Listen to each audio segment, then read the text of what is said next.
চুরাশি কোর্স পরীক্ষা সেটার একদিনে হবে সেটা এখন যাদের সঙ্গে যাবেন তারা কিভাবে করাবেন তাদের ব্যাপার। নাম সংকীর্তনের সঙ্গে হয় এবারকে কিভাবে করায়।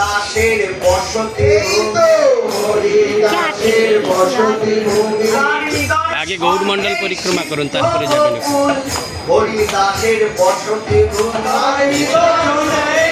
আগে গৌরমণ্ডল করেছেন, আগে গৌরমণ্ডল করুন।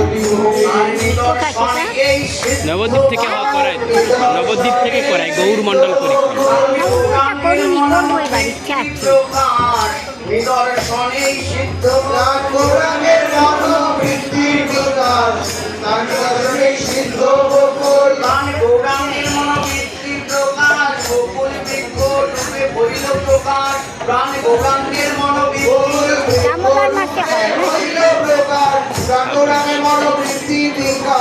হৃদয় সঙ্গে সিদ্ধ বকুল, সিদ্ধ বকুল।